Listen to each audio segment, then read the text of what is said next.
Welcome, everybody, to another hype session with your boy, Raj Nation, the startup hype man. This is being broadcast to you on Instagram TV and simulcast on LinkedIn, as well as audio shared through Startup Hype Man, the podcast. Today on our hashtag hype session, I have welcomed BJ Lackland, the CEO of Lighter Capital, into the room. BJ and Lighter Capital have a pretty awesome mission here because Lighter Capital is the most active revenue-based financing provider in the United States.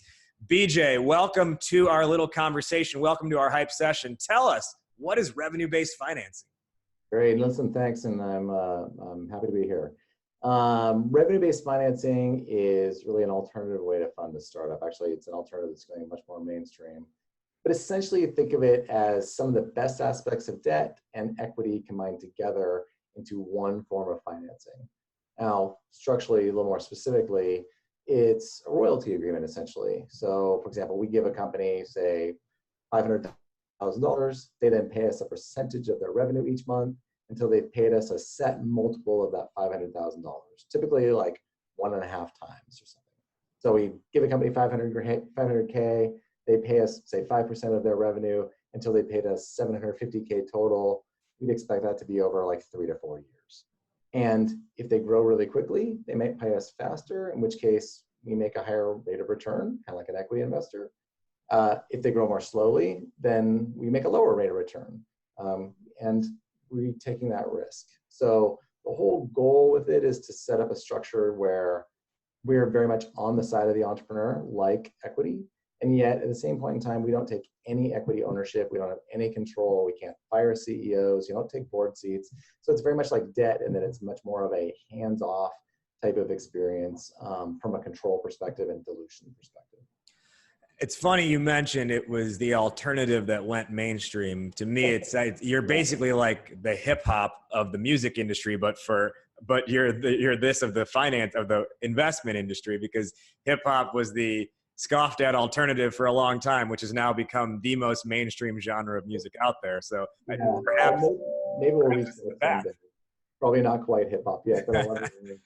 Still, maybe we're like early 90s, mid 90s hip hop in terms of revenue-based financing. So thank you for sharing that and giving us the lowdown on Lighter Capital. Tell me, when we think about startups raising money, we traditionally think about VCs. We think about angel investments, which are equity-based investments. Tell me and tell our viewers and our listeners why Lighter's model is a nice, healthy alternative to that. Yeah, it's a great alternative, partly because no loss control and no dilution. But really more broadly, if you think about how to finance your startup, it's essentially just another tool in the entrepreneur's toolkit, because it actually works really well in conjunction with venture capital, or completely on its own without raising venture capital. Typically, the entrepreneurs we see come in and they are one of two minds. They're either kind of thinking, well, we want to raise VC later, but we don't want to do it now. We want to delay it for a while. Or I never want to raise VC. I don't want to give up ownership of my company. I want to keep control of the whole thing, and I want to run it forever, or at least I want to be able to sell it tomorrow if I want. I just want to keep open the options and keep the control. So there's the VC later folks and the VC never folks.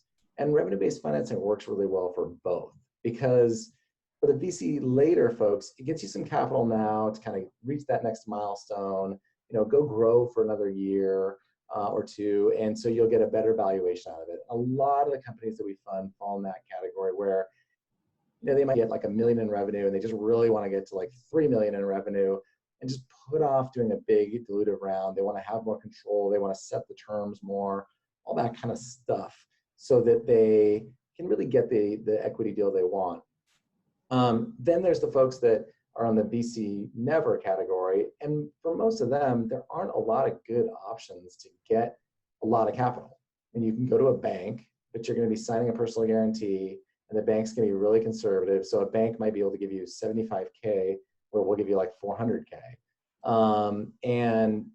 Banks are just not built to fund SaaS companies. In fact, a lot of ways, SaaS companies are like Teflon for a bank. They don't tend to have hard assets. They don't tend to be positive or they tend to be, burning money a little bit at least.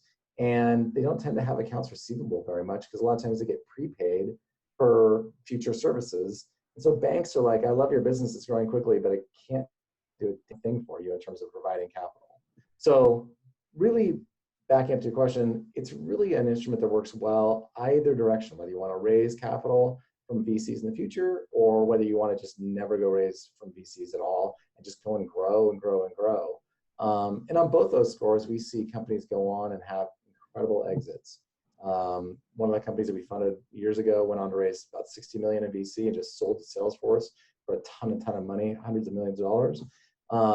Another company that we funded that never went on and raised VC just went and sold for like $100 million, and the entrepreneur still owned the vast majority. Is crazy. That's an awesome story. Yeah, those stories, we see a lot of entrepreneurs that never raise VC and they'll go sell for like $30 million, and it'll never hit TechCrunch or GeekWire or any of the major media, but it made the entrepreneurs a ton of money. They did really well, but they controlled their destiny the whole time. A lot of those are actually the more beautiful stories, frankly, that we see. We are with BJ Lackland, CEO of Lighter Capital, on this hype session. BJ, two final questions for you. First, can you let the viewers and the listeners know how big is the portfolio at this point? How many companies are you financing, and all those numbers? Yeah, we will fund about 200 this year. We funded 90 already so far, and usually Q4 is almost as big as the couple quarters before it. So we're on track to fund about 200 companies this year. Our fundings are relatively small. Average funding size is in the hundreds of thousands of dollars. We'll provide up to $3 million per company, but average funding size is about $300,000 to $350,000. But we'll do $1.5 million deals. We'll do $50,000 deals.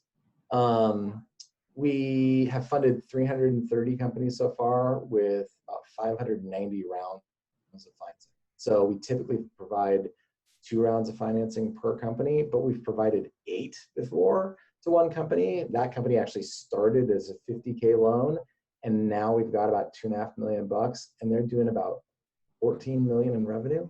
And they've raised some angel money, but they've never raised VC yet, and now they're thinking about raising VC for the first time. So you can imagine the power of raising VC for the first time when you're at 14 million in revenue. It's great for the entrepreneurs. That is awesome. Yeah. So what types of companies make sense for Lighter Capital, and who should be contacting you? Yeah, a lot of SaaS businesses. We fund a lot of B2B SaaS, but we also fund a lot of tech-enabled services, anything that has a recurring kind of predictable revenue stream and that's relatively high margin, like that's software enabled basically. Anything like that is something we'll really look at. And besides revenue-based financing, we're actually starting to provide lines of credit for accounts receivable and some just standard term loans and stuff as well. So we're really broadening out our scope to fund a broader section of companies. So even some more services-based businesses and things as well. Sometimes those companies don't get as much love even as like the SaaS entrepreneurs, but they're great businesses and they're great entrepreneurs making great businesses and employing more and more people. So a lot of SaaS, but a lot of anything that's just recurring is great for us. Where can the audience learn more about Lighter Capital? Yeah, obviously our website is a great central point for that. And we've got some ebooks we made and things like that. Or just contact us. Frankly, if you're an entrepreneur that's got a business and you got some revenue, you can either just like apply through our website, which is a simple thing, and get in contact with us, or even just write into info at Lighter Capital and say, hey, I'd love to talk to somebody about future financing and such, because we'll talk to companies all the time. We're not snobby. One of our internal values is being really highly accessible to entrepreneurs. So as opposed to a VC where you have to get like a warm intro. Not sitting in the ivory tower, yeah. You don't need that at all with us. Like as long as you got sort of business and revenue, like we'll talk and kind of tell you what we do and tell you what we can and we can't do. And a lot of times try and refer you off to somebody else if we can't do today. Final question. I need a lightning response from you. Fill in the blank. Entrepreneurship is a struggle. Entrepreneurship is a struggle. I like that. He is BJ Lackland. He is the CEO of Lighter Capital. The website is lightercapital.com.